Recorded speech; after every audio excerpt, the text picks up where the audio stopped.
En el nombre del Padre, y del Hijo, y del Espíritu Santo. Amén. Soberano y eterno Dios, te doy gracias por darme la oportunidad de estar en el seminario, compartiendo con mis hermanos sacerdotes y seminaristas.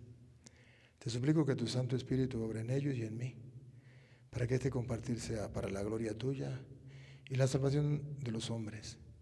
Divino Espíritu de Dios, transforma nuestra mente y nuestro corazón, como solo tú sabes hacerlo. Y así podamos tener todos un corazón semejante al corazón de nuestro Señor Jesucristo, buen pastor. Gloria al Padre y al Hijo y al Espíritu Santo, como era en el principio, ahora y siempre, por los siglos de los siglos. Amén. En el nombre del Padre, y del Hijo y del Espíritu Santo. Amén. Queridos hermanos, estoy muy feliz de estar aquí, compartiendo con ustedes, ser sacerdote y seminarista, la palabra del Señor. Es un gozo. Para mí, compartir con los laicos es una bendición, pero compartir con los sacerdotes, elevemos a la enésima potencia, a lo máximo. Porque ustedes, seminaristas y sacerdotes, pues son esos instrumentos de Dios para el crecimiento del pueblo en la fe. Yo quisiera hablarles hoy de lo que San Pablo, yo admiro a San Pablo, y admiro a San Pablo porque fue un hombre de los grandes en la Biblia, y un apóstol evangelizador incansable, ejemplo y modelo para todos nosotros. Mas la doctrina de la Santa Madre Iglesia, la que Dios ha dejado dentro de la Santa Madre Iglesia, la desarrolla casi toda San Pablo. Él es el que desarrolla casi toda la doctrina de la Santa Iglesia. Y me llama la curiosidad a mí que San Pablo dedicó varias cartas a la doctrina, a cómo se elegían los sacerdotes, los obispos, cómo se elegían los seminaristas, cómo se elegían los hombres que iban a guiar al pueblo de Dios. Y hoy yo quiero compartir con ustedes los consejos que da San Pablo, que se hacen necesarios, porque no podemos decir que era solamente en aquel tiempo, se hace necesario en la actualidad. Voy a tratar de mostrarles a ustedes con las Sagradas Escrituras, a tratar de mostrarles lo que dice las Sagradas Escrituras. Trataré de hacerlo con la Biblia Reina Valera, porque también los hermanos separados nos siguen. Y ellos reciben la enseñanza y no nos aceptan con la Biblia católica. De todas maneras, usted tiene la Biblia católica y pueden ir comparando la cita. Pero sí quiero mostrarles que hace falta volver a la fuente, la teología. A ver, cuando yo estudiaba teología, a mí me enseñaron que teología era palabra compuesta. Teo, que era Dios, y la logía, el estudio de Dios, teología, el estudio de Dios. A mí me enseñaron algo así. Y es verdad. Y la teología es el estudio de Dios, pero ¿dónde está Dios? Para estudiarlo. No es un objeto palpable, no es algo que se agarra para estudiarlo a la luz de la ciencia. La ciencia estudia las cosas que se pueden palpar, pero Dios no. Entonces yo tengo que estudiar a Dios de otra manera. Para estudiar a Dios, está lo que se llama la revelación. Esa revelación primero nos la trae Jesucristo, el Señor. Y después Dios inspira a los autores sagrados, y entre esos a San Pablo, para que nos dejara a nosotros la manera de estudiar a Dios. Yo agarro las Sagradas Escrituras, me meto en la Sagrada Escritura, me sumerjo en la Sagrada Escritura y voy estudiando a Dios. ¿Cómo? Lo que Jesús nos enseñó, lo que nos enseñaron los apóstoles. Y es ahí donde se hace la teología. Hermano, una teología sin Biblia es pobre teología. No puedo decir que no puedo llegar a Dios a lo mejor a través de la naturaleza, esto estamos claros, pero no puedo adquirir el conocimiento que me deja las Sagradas Escrituras. Puedo mirar la grandeza, el poderío de Dios, pero lo que es el estudio de Dios no puedo llegar. Debe ser en las Sagradas Escrituras. Por eso el Papa le dice a los teólogos, hay que volver a las fuentes. No quiero teología sin Biblia. Quiero que la teología se fundamente en la Biblia, por lógica y razonable. Jesucristo es Dios, la teología es el estudio de Dios. Jesucristo actuó, habló, y eso está escrito en los evangelios, pues yo tengo que estudiar los evangelios. San Pablo se convierte, Cristo lo convierte, lo inspira, él escribe sobre Dios, sobre la iglesia, sobre todas las cosas de Dios. Vamos a estudiar todo eso y eso se llama teología. Ahora, si hablan de otra teología, mis respetos. Pero para mí esa otra teología no existe. Para mí, Luis Eduardo Jaime Toro. Porque la revelación, lo que no sabemos de Dios, se nos reveló por medio de las Sagradas Escrituras. Al punto que la Santa Madre Iglesia nos enseña, cuando se lee en la iglesia, en la misa, la palabra de Dios, se dice palabra de Dios. Te alabamos, Señor. O sea, ahí está el pensar de Dios, el querer de Dios, lo que Dios dijo, punto, ya. Queridos seminaristas, hoy hay un problema dentro de la iglesia. Hay teólogos que quieren ser teólogos sin Biblia. Error, error, error. Imposible. Fracaso. Y ahí está, diríamos, la ausencia que hay de fe en la iglesia, o podríamos decir, hay un problema en la iglesia, algo falta, es volver a las fuentes. Ante la situación que tenemos, que cada quien ahorita inventa una iglesia, saca una doctrina, enseña lo que le viene en gana, muchas personas dicen, eso es lo mismo, todo conlleva a Dios. Vamos a hacer teología. Yo quiero hacer teología con ustedes aquí. Voy a hacer teología. Voy a buscar el estudio de Dios desde las Sagradas Escrituras, no con palabras mías de yo, con las Sagradas Escrituras. Me voy con Pablo, que es aquel hombre gigante. Le escribe a Tito una carta. Y en la carta a Tito, desde el capítulo 1, comienza la introducción. Y San Pablo, van a ver ustedes cómo San Pablo, que es la revelación de Dios en el apóstol San Pablo, nos viene a decir quién es él, San Pablo. Luego le dice a Tito, ¿quién es Tito? ¿Qué tarea le deja? ¿Cómo tiene que elegir a los vigilantes de la iglesia, dirigentes, ministros de la iglesia? ¿Y cuáles son las características que debe tener? ¿O cómo se deben formar en un seminario? Ustedes están en el seminario. Venga para acá. Vamos a escuchar. ¿Cómo introduce Pablo? Yo, Pablo, siervo de Dios. Se presenta. Yo soy Pablo, siervo de Dios. No estoy sirviéndole a nadie. Soy un siervo de Dios. De ahí viene la teología, que es el estudio de Dios. Pablo es siervo de Dios. Ahí vamos a centrarnos. Y apóstol de Jesucristo. Jesucristo lo llamó, camino a Damasco, ustedes lo saben, y lo envió. Según la fe de los escogidos de Dios. Según la fe de los escogidos de Dios. No es una fe cualquiera, es la fe de los escogidos. Aquí Pablo dice que puede existir otra fe, pero eso no nos importa a nosotros. Está la fe de los brujos, la gente que cree en los brujos, eso no nos importa. La fe en la superstición, en la mano, en la herradura de burro, en la mata de sábila, eso no nos importa. La fe en otras cosas, eso no nos importa. En la fe de los elegidos de Dios. Siga.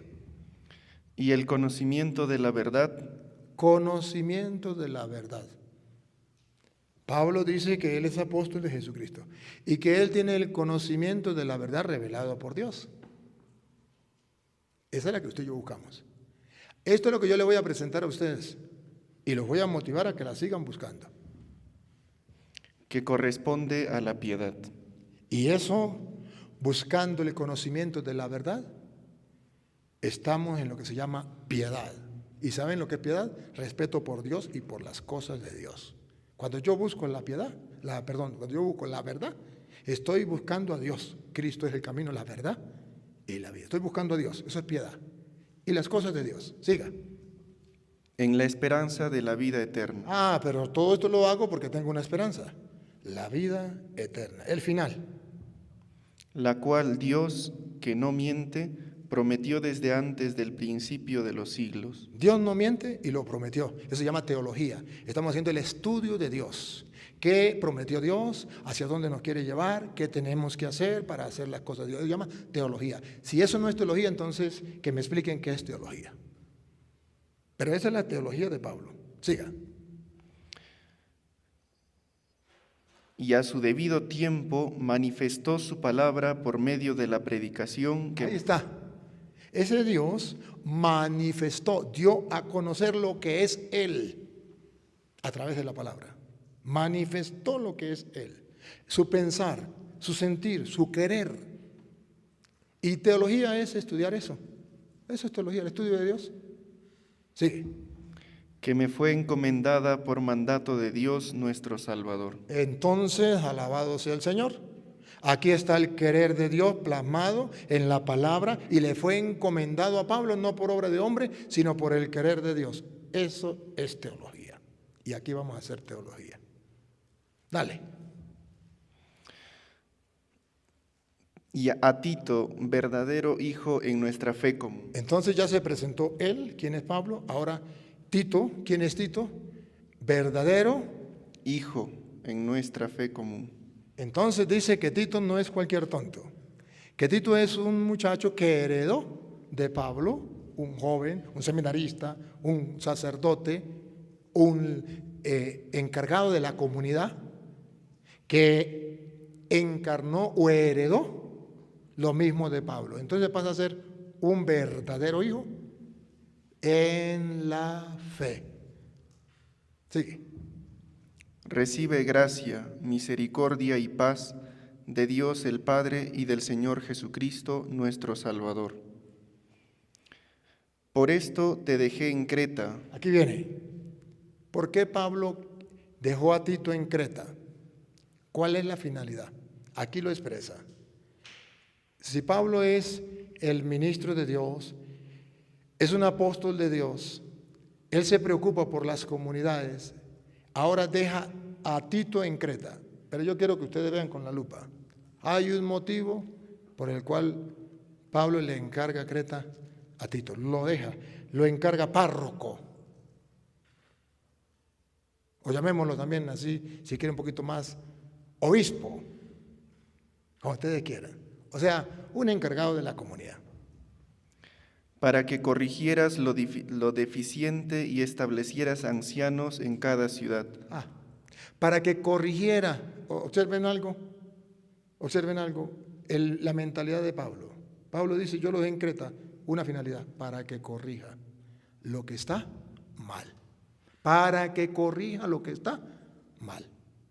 De ahí que los obispos tienen la tarea de corregir.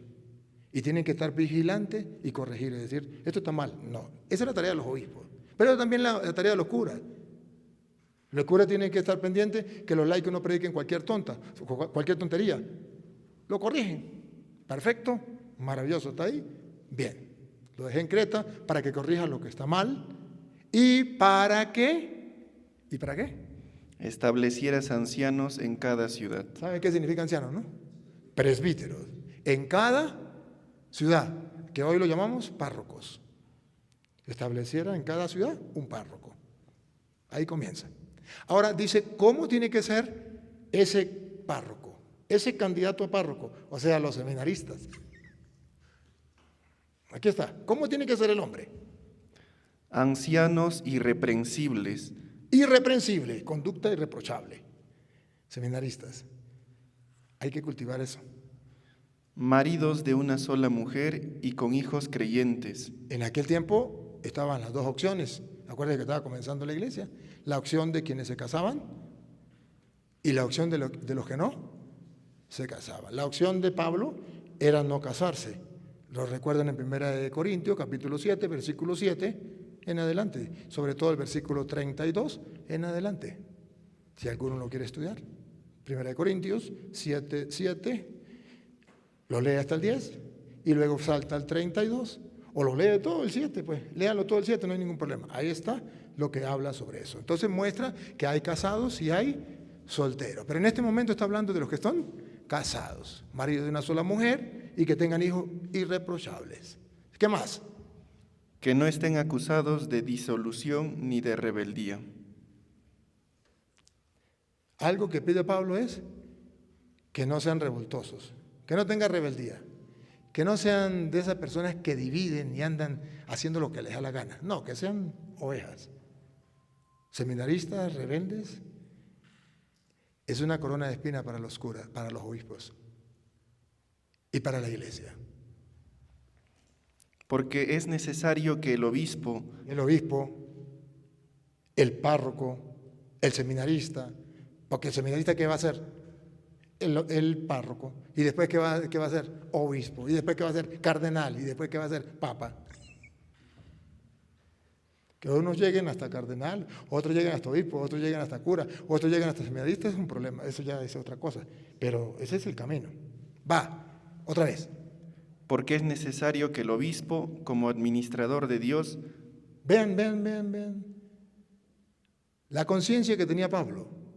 El obispo, el párroco, el seminarista, lo que sea, es un administrador de Dios. Dios ha colocado los bienes del cielo en sus manos. ¿Ven la tarea que tenemos? La responsabilidad grande que tenemos. No es un juego.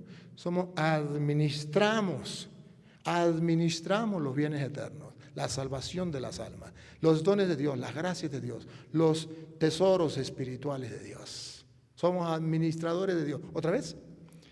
porque es necesario que el obispo, como administrador de Dios, sea irreprensible, no soberbio ni iracundo. Seminaristas, les doy un regalo. Yo solo vine a darles un regalo. Les doy un regalo. Yo no soy formador de ustedes. Yo no soy su obispo, yo no soy su rector, yo no soy nada de eso. Yo simplemente soy un sacerdote del Dios Altísimo como los demás, pero que hoy me da Dios la oportunidad de compartir. Uno de los pecados, si quiere pregúntenle al Papa. El Papa lo acaba de decir en estos días y me llenó de gran emoción. Uno de los pecados más grandes que pueden existir es la soberbia. Y recuerden que el diablo, siendo ángel de luz, pasó a ser ángel de las tinieblas por la soberbia. Seminaristas, nunca se permitan la soberbia en su vida. Nunca. Nunca. Es el peor pecado que puede existir en un obispo. ¿Hay obispos soberbios? Que los hay. ¿Hay curas soberbios? Que los hay. ¿Y seminaristas soberbios? Ya los hay, desde chiquiticos. Dice en mi tierra, si de chiquito come grano, ¿qué será cuando marrano? Que ese pecado no exista en ustedes. La soberbia es el peor. Y el Papa llegó a decir, el segundo pecado más grande es el odio. Pero nosotros a lo mejor no sufrimos tanto de odio, pero sí sufrimos de soberbia. En el lugar donde usted y yo estamos, seminario, después párroco, después obispo, el pecado común, muy común, es la soberbia. Falta de humildad. Todo lo contrario, falta de humildad. ¿Y por qué la soberbia? Porque somos administradores de Dios, de los bienes eternos. Nos traga la soberbia. Y entonces Pablo dice, ojo, el pecado número 1 que va a atacar al sacerdote es la soberbia. Contra los laicos, contra los demás. Lo peor un obispo soberbio, lo peor un cura soberbio, lo peor un seminarista soberbio. Y los hay. Pero tenemos que desde aquí cultivarlo. No puede ser soberbio. Ni iracundo. Porque si aquí es iracundo, pobre pueblo de Dios. No podrán dirigirle la palabra al párroco, porque le va a partir a lo mejor el televisor en los pies, o yo no sé, o le va a tirar el celular en los pies, no sé qué va a hacer. Le va a tirar la puerta a la gente en la cara, no sé qué va a hacer. Iracundo, lo peor que puede haber. Ni afecto al vino, ni pendenciero. Ni afecto al vino. ¿Ustedes saben lo que es eso, verdad? ¿Se lo traduzco en castellano? Borracho. Y aquí entre nos, esto no va a salir grabado. Hay seminaristas borrachos. Hay curas borrachos. Hay obispos borrachos. Y los hay. Pero eso dice la Biblia, eso no es el deber ser. No es correcto. No está bien. Sigue. Ni pendenciero, ni codicioso de ganancias deshonestas. Eso es otro peligro. La codicia, el buscar ser cura para tener dinero, ser obispo para tener dinero. No, eso no. Dale. Sino hospitalario. A ver, ahora ¿cómo tiene que ser? El retrato de un seminarista.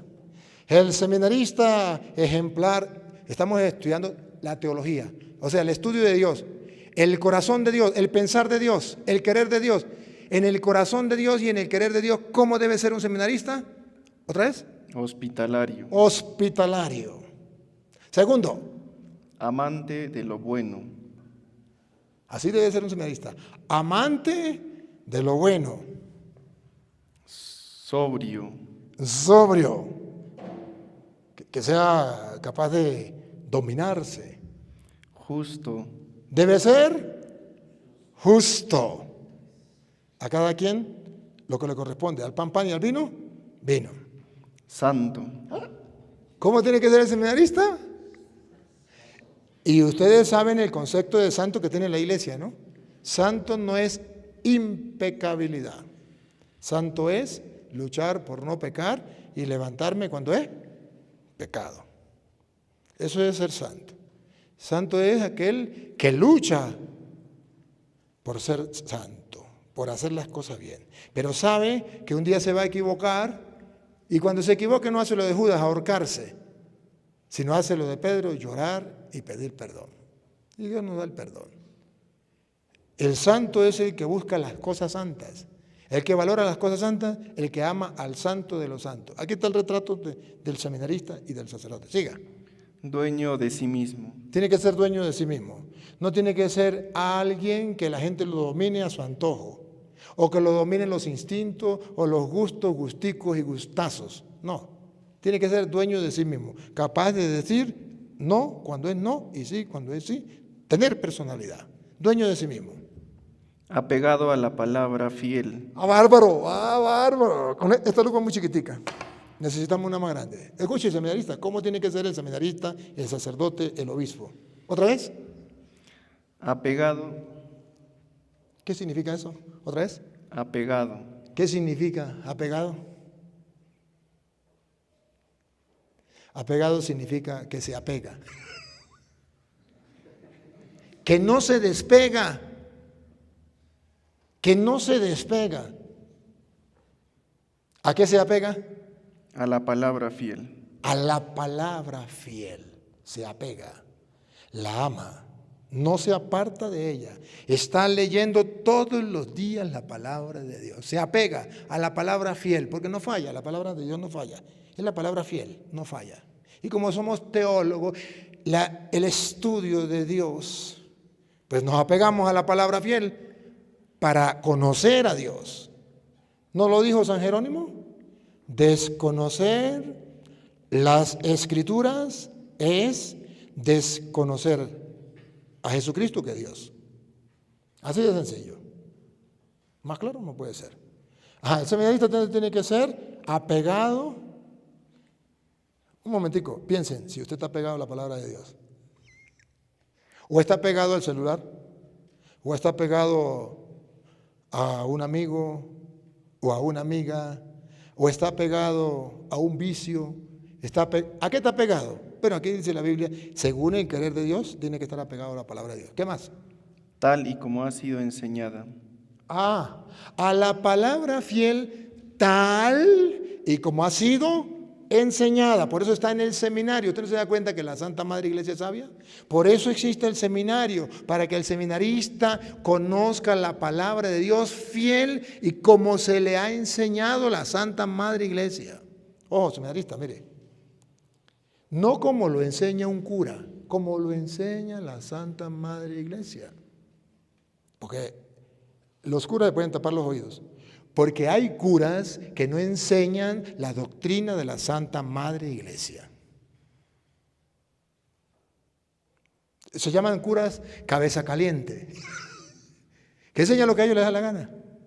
Yo tuve uno. Yo tuve un formador. Era doctor, teólogo, doctor. No era diocesano, era religioso. No voy a decir el nombre de qué congregación, porque para no pasar penas, pero él nos daba clases y nos daba sacramentos. Teología, los teólogos nos daban sacramentos. Y en teología decía, cuando llegábamos al sacramento, por ejemplo, de la confesión, un día llegó y dijo, eso es pura mentira de que la confesión existe en la Biblia. Eso no existe en la Biblia. Eso es invento. La Eucaristía, eso es mentira. Eso es un mero símbolo, eso no es verdad. Y el teólogo no sé quién dijo esto, el teólogo no sé qué más dijo aquello. Y nos daba libros para leer y decía, y en el examen yo voy a preguntar sobre la confesión en la Eucaristía. Y si alguno de ustedes me escribe algo distinto a lo que yo le he enseñado, no pasa la materia, está raspado. Y los muchachos, como sabían que a mí me gustaba la Biblia y conocía la palabra, entonces me decían, ¿qué va a hacer, Toro? Tranquilo. Lo van a raspar. ¿Qué me raspe? Llega el examen. Yo llegaba, según mi profesor, que es un mortal, que se lo van a tragar los gusanos igual que a mí, la confesión no existe en la Biblia, es invento de los hombres. Pero según Jesucristo, que es el camino, la verdad y la vida, dice en tal parte, en capítulo y versículo, esto. Según mi maestro, que es un mortal, dice que la Eucaristía es un mero símbolo. Según Jesucristo, dice que es verdadera comida, verdadera bebida, y está en tal parte. El hombre se moría de rabia, pero yo le colocaba lo que él decía. Y no me pudo raspar. Ay. Pero entonces usted y yo tenemos que saber que nos vamos a encontrar sacerdotes de eso, porque la fe tiene que ser probada. Teólogos. Pero usted y yo teníamos que ver qué enseña la Santa Madre Iglesia. Y entonces tengo que saber también cuando un sacerdote me está enseñando lo que enseña la Santa Madre Iglesia. Porque que esto no es de nosotros. Lleva 2000 años la doctrina, la enseñanza lleva 2000 años. No tengo nada que inventar. La he heredado, la he tomado de otros. Ellos no lo han heredado. Y la Santa Madre Iglesia ha sido la fiel guardiana, para eso está el magisterio de la Iglesia. No tenemos nada que inventar. Pero entonces aquí dice la Biblia, otra vez, que se ha pegado a la palabra fiel. Tal y como ha sido enseñada. Tal y como ha sido enseñada 2000 años. Nada de novedades, muchachos. Sigue. Para que también pueda exhortar. Para que también pueda exhortar. ¿Sabe qué significa exhortar? Motivar, animar, decirle a la gente cómo se tiene que hacer. Vamos, animar a la gente, animar a las comunidades. Para eso van a ser seminaristas, van a ir a las pastorales, van a ser sacerdotes, van a exhortar a la gente. ¿Qué más? Y con sana enseñanza. Otra vez, exhortar, primero exhortar, segundo, con sana enseñanza.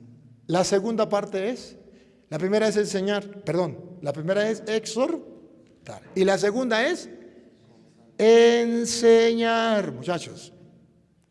La tarea de ustedes como seminarista ahorita, mañana como sacerdote, pasado mañana como obispo y tercero como papa, ustedes de la enseñanza, lo importante es conocer la palabra de Dios tal y como se ha enseñado a lo largo de la historia y luego exhortar a la gente a que la conozcan y luego darla a conocer. Se llama la enseñanza, darla a conocer.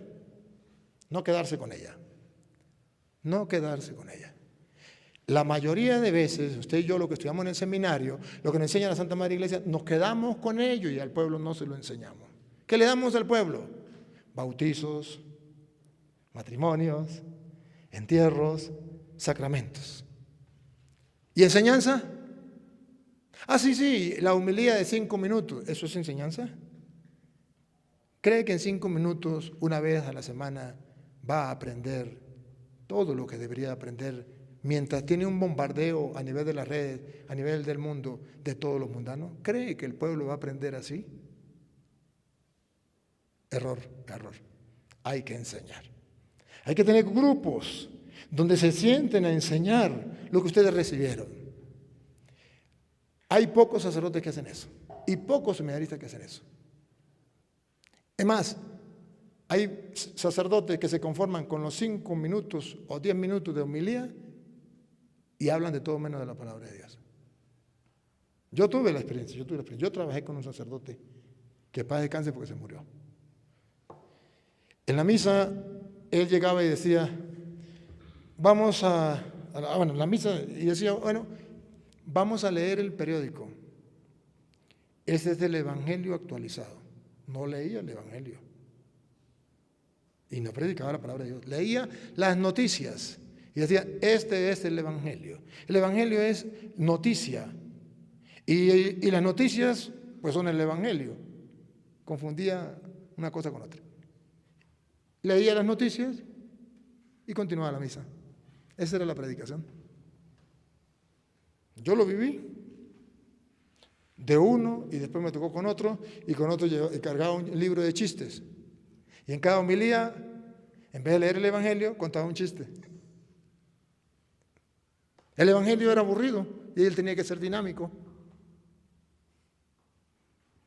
Esa es la desgracia que estamos viendo dentro de la iglesia. Se la dibujo así con claridad para que ustedes la vean. Si quieren seguir esos malos ejemplos, háganlo. Pero están equivocados. La palabra de Dios dice que así no es. Que tiene que estar preparado en la palabra de Dios, que la conozca bien como se le fue dado, para que pueda exhortar, para que pueda enseñar. Y vean la otra, muchachos, vean la otra. Si no está en la Biblia, no me creen. La tercera. Y convencer a los que contradicen. ¿Y la tercera? Y convencer a los que contradicen. ¿Y la tercera? Y convencer a los que contradicen. Eso se llama apologética. Eso parece que la tiraron a la basura. Parece que eso no existe. Parece que eso no es palabra de Dios. Parece que eso no es teología. Eso no es teología. Eso es pelear con los evangélicos. No, eso no es pelear. Aquí está escrito. Si no está en la Biblia, ustedes no lo crean. Pero está escrito. Está escrito, muchachos. Es palabra de Dios.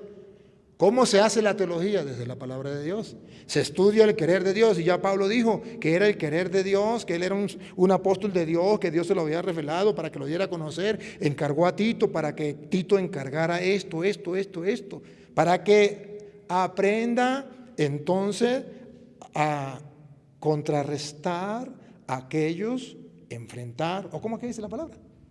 Convencer a los que contradicen. A los que lo contradicen. Ustedes no se dan cuenta que hoy día la iglesia dice, al que contradiga no le digan nada, crúcense de brazos y digan, todo es igual, eso es lo mismo. No, pero dice, aquí hay que convencerlo.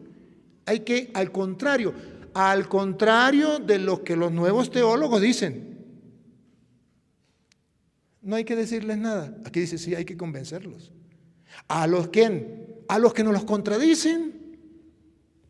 En la actualidad, ¿quiénes nos contradicen la palabra de Dios? ¿Quiénes contradicen la doctrina? Los hermanos separados. ¿Qué hay que hacer?